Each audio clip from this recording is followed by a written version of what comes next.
Olá, eu sou o professor José Júlio Lima, da Faculdade de Arquitetura e Urbanismo da Universidade Federal do Pará. Nessa terceira parte do nosso curso, relacionada a tópicos avançados em regularização fundiária, neste vídeo vamos falar da regularização fundiária urbana de condomínios. Inicialmente, é interessante observarmos o conceito de condomínio, o conceito jurídico de condomínio. O condomínio é quando a mesma coisa pertencer a mais de uma pessoa, cabendo a cada uma delas igual direito, idealmente sobre o todo e cada uma de suas partes. Dado um determinado grupo de pessoas e tivermos uma pizza, o exemplo aqui de uma pizza, entende-se que o grupo de pessoas aqui formado por essas pessoas vão ser donas da pizza toda, sendo que cada consorte é dono daquilo que é delimitado pelos iguais direitos dos demais na medida de suas cotas, ou seja, na medida da sua fatia de pizza.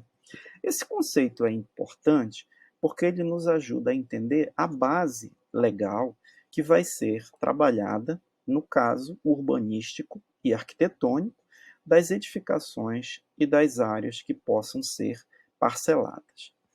Dentro desse conceito, o Código Civil dedica diversos artigos ao tema do condomínio. É importante observarmos que esse tema está ligado, principalmente, além de outras definições, àquilo que é o espaço público da cidade e o espaço privado. O condomínio geral é tratado no capítulo 6 do Código Civil, se subdividindo em condomínio voluntário, também denominado de opcional ou convencional, e o condomínio necessário, também denominado forçado ou legal. Na sequência, iremos tratar de cada um deles, assim como no capítulo 7 do Código Civil, do condomínio edilício. O advento da Lei 13.465 de 2017 traz uma série de novos componentes para o próprio Código Civil, inclusive com a inserção de artigos que dizem respeito a novas formas ou novas modalidades, que é o caso do condomínio de lotes e o condomínio urbano simples, que também serão tratados neste vídeo. E por último, faremos algumas considerações sobre o chamado loteamento de acesso controlado, que não se trata de condomínio, mas que é bastante relevante para nós aqui. Os condomínios voluntários, eles são resultados do acordo de vontade entre os consortes, aqueles que vão ser interessados nesta subdivisão. No artigo 1314 do Código Civil, especifica que cada condômino pode usar da coisa conforme a sua destinação e sobre ela exercer todos os direitos compatíveis com a indivisão, ou seja, com o conceito relacionado àquele todo e as partes que vão ser identificadas como as suas parcelas, as suas cotas ideais, como é denominado.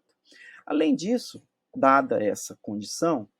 cada condômino pode reivindicá-la de terceiros, defender a sua posse e aliar a respectiva parte ideal, dependendo do seu interesse, ou então gravá-la como sendo de sua propriedade. Quem é o condômino? Concede-se a cada consorte uma cota ideal qualitativamente igual da coisa, e não uma parcela material desta. Ou seja, o condômino é aquele que possui, né, esta cota ideal, qualitativamente igual da coisa, não necessariamente partindo essa coisa. Por conseguinte, todos os condôminos têm direitos qualitativamente iguais sobre a totalidade do bem, sofrendo limitação na proporção quantitativa em que concorre com os outros companheiros na titularidade sobre o conjunto. Ou seja, dado o conceito de condomínio, o condômino ele está relacionado, né, a partir das determinações do que seria a totalidade e as porções que lhe cabe dentro de um grupo maior. A administração do chamado condomínio voluntário é definido por uma deliberação da maioria sobre a administração daquela coisa comum, que deverá escolher o administrador, que poderá ser até um estranho ao condomínio, resolvendo esse representante alugá-lo, se preferisse em condições iguais, e o condômino, o qual não o é, para ser o representante. No artigo 1324, o condômino define que o condômino que administrar sem oposição dos outros presume-se ser um representante comum. A maioria poderá ser calculada para escolher e para definir esse administrador pelo valor dos quinhões. As deliberações serão obrigatórias, sendo tomadas por maioria absoluta. Não sendo possível alcançar a maioria absoluta, o juiz decidirá a requerimento de qualquer condômino, ouvindo os outros. E, havendo dúvida quanto ao valor do quinhão, será este avaliado judicialmente. E no artigo 1326 dizem que os frutos da coisa comum, não havendo em contrário estipulação ou disposição de última vontade, serão partilhados na proporção dos quinhões. Esses artigos eles são importantes porque eles estabelecem as relações de administração e também especificam quais são as condições a partir da definição dos quinhões para o estabelecimento dessa administração e também da vida desse condomínio voluntário. Já o condomínio legal, condomínio necessário ou forçado, é quando derivar de uma imposição de lei que vai ser estipulado pelas próprias condições materiais do condomínio em termos de paredes, cercas, muros e até vales. Como no exemplo desta edificação que nós temos aqui, há uma divisão ou uma propriedade comum de uma parede que subdivide as duas unidades idênticas, logo há uma situação, digamos, forçada em função da existência desse elemento construtivo. Nesta modalidade forçada ou compulsória de compartilhamento da propriedade, no caso aqui dessa parede, tem por objeto a meação da parede, no caso desta edificação, mas também de cercas, muros e valas, aos quais serão aplicados nas normas os artigos 1297, 98 e 1304 a 1307, todos do Código Civil. Nessa linha, o proprietário que tiver direito de delimitar o imóvel com paredes, cercas, muros, valas ou valados, tê-lo-á igualmente a adquirir menção da parede, muro, valado ou cerca do vizinho, embolsando-lhe metade do que atualmente valer a obra e o terreno por ela ocupado, que pode ser aqui no caso a definição desta única parede, mas que é um elemento arquitetônico fundamental,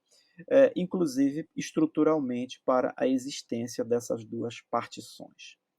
Já o condomínio edilício, que é um condomínio especial, há a justa posição de propriedades distintas e exclusivas ao lado de partes do edifício forçosamente comuns. Nós vamos utilizar como exemplo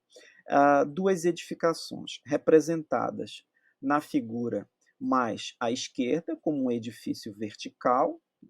com vários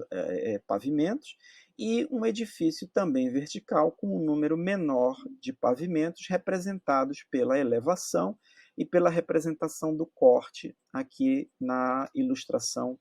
à direita. No caso do edifício mais alto, as porções que estão demarcadas em vermelho dentro desses polígonos representam aquelas áreas comuns, seriam a parte da entrada, da portaria, eventualmente a existência de algum ambiente, como salão de festa, e a parte mais superior, onde normalmente está localizada a caixa d'água. Já no interior da edificação, o outro exemplo mostra, novamente, a parte comum no que nós denominamos de pilotis, que seria aquela área de entrada do térreo, em que todos os condôminos irão utilizar, e também a área, né, representada na outra figura, pelas escadas, que são ligadas a essa parte comum. No artigo 1331, especifica que pode haver em edificações partes que são propriedade exclusiva e partes que são propriedade comum dos condôminos, como nós procuramos representar aqui nestas ilustrações. Já o condomínio de lote, ele merece uma atenção maior nossa. Até a Lei 1364 de 2017, não existia uma figura jurídica estável para regular o que comumente chamamos de condomínios fechados ou condomínio horizontal, sem edificação prévia, como representado aqui nessa ilustração, do que é associado à ideia de um condomínio, ou seja, o condomínio de lotes, vendidos inicialmente, os lotes, antes das edificações prévias, mas que o tratamento jurídico não era estabelecido de forma mais completa, ou seja, não existia um instituto jurídico para o condomínio de lotes, o que foi alcançado através da Lei 13.465, que, como eu disse no início do vídeo, traz alguns artigos para o próprio Código Civil. No condomínio de lotes, vem a mesma definição inicial do condomínio, é que em terrenos em partes designadas de lotes, que são propriedade exclusiva, e partes que são propriedade comum dos condôminos, dentro daquele conceito que foi mostrado anteriormente. Há a necessidade também de observar que esta área vai ter um potencial necessidade de regularização, isto é, a considerável necessidade de, no mínimo, regularizar o seu registro imobiliário, quando estivermos tratando de várias situações que dão origem ao condomínio de lote. Por exemplo, no caso 1, a compra de área em um condomínio fechado, que seja um condomínio geral, e que tenha sido feito ainda sob a égide da Lei 6766 de 79, que seja um parcelamento do solo no qual as vias são públicas e estão fechadas sem autorização legislativa. Há necessidade de regularizar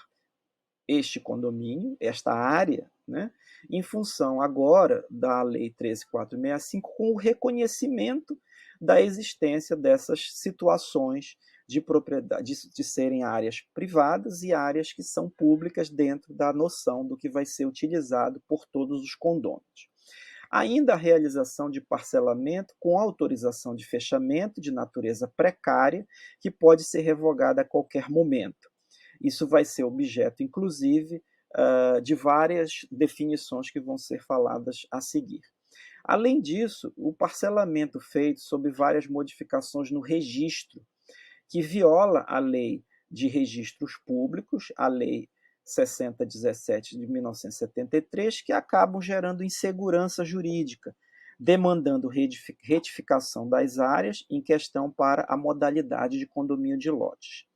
Essas situações, elas são situações em que não há matrícula ou não há registro de incorporação ou até mesmo convenção de condomínios e também não estão dentro das situações de regularização com as próprias matrículas, concessões de cessão ou promessa de venda, compra, permuta e averbação, que estão necessitando de uma segurança jurídica. Ou seja, a Lei 6766, embora tenha trazido elementos relacionados ao parcelamento do solo, que são, de certa forma, encaminhados na discussão dos condomínios gerais, estão descobertas quando observados as limitações em termos de utilização das áreas comuns e das áreas particulares dentro de cada um daqueles assentamentos. Ou seja, o condomínio de lotes, ele já existe, né, e ele muitas vezes vai precisar ser regularizado. Aqui nós temos um caso, que é o condomínio localizado aqui na cidade de Belém, em que mesmo que tenha sido executado anteriormente, há de se observar a necessidade de ter uma lei municipal específica para regulamentar o loteamento, e, em caso de condomínio de lotes, observar que toda a área do seu interior, representada por essa mancha azul, terá natureza privada, inclusive as vias públicas, representadas aqui em vermelho, que não integrarão o espaço municipal, haja vista que se refere às áreas que estão fora dessa área aqui. O condomínio de lotes, ele precisa observar durante a sua regularização que pode haver em terrenos partes designadas de lotes que são propriedade exclusiva e partes que são propriedade comum dos condôminos. A fração ideal de cada condômino poderá ser proporcional à área do solo de cada unidade autônoma, que traz consigo aquela discussão inicial do conceito de condomínio. Mas no caso do condomínio de lote, há de se observar também o que nós denominamos de potencial construtivo, e assim como critérios indicados no ato da sua instituição, relacionando o que seria a propriedade exclusiva e o que seria a propriedade comum. Vamos nos deter um pouco mais aqui no que se denomina potencial construtivo, já que é um conceito urbanístico importante, associado àquilo que nós chamamos de coeficiente de aproveitamento. O que é o coeficiente de aproveitamento? É um índice utilizado pelos planos diretores, estipulados para as áreas que compõem a cidade, e representam uma possibilidade de adensamento das áreas construtivas, logo das áreas populacionais, e que são definidos em função de vários estudos feitos, tais como a existência de infraestrutura, as limitações ambientais. Nos planos diretores, os coeficientes de aproveitamento são definidos por números absolutos e que representam aquilo que vai ser possível definir como potencial construtivo. Tudo em função da área do lote. Aqui nós temos um exemplo para tentar facilitar o entendimento, que mostra um lote com a área de 360 metros quadrados, que pode ser uma área de um condomínio de lotes, tá? E, hipoteticamente, o coeficiente de aproveitamento a ser aplicado na área em que este lote está localizado ser 3, definida no plano diretor, e que, a partir da utilização do conceito, que seria a multiplicação da área do terreno multiplicado pelo coeficiente de aproveitamento, já que no seu conceito ele pode ser pensado, né, a partir da existência de 3 pavimentos, de 3 níveis totais do que seria essa área do térreo, definindo, portanto, o seu potencial construtivo, que seria 3 vezes a área do terreno. Logo, no nosso exemplo aqui, seria de 1.080 metros quadrados. Logo, o condomínio de lote ele precisa considerar esse potencial construtivo na definição do que seria a sua área particular. Logo, dentro da instituição do condomínio de lote, todos esses elementos sejam articulados e definidos. O condomínio de lote também trazem, dentro do mesmo artigo, o disposto sobre o condomínio edilício, respeitando aquela legislação urbanística, o regime jurídico das incorporações imobiliárias da Lei de 1964, equiparando-se o empreendedor ao incorporador quanto aos aquilo que foi incluído por medida provisória. Tá? E para fins de incorporação imobiliária, é responsabilidade deste empreendedor ou incorporador a implantação de toda a infraestrutura necessária para a sua constituição.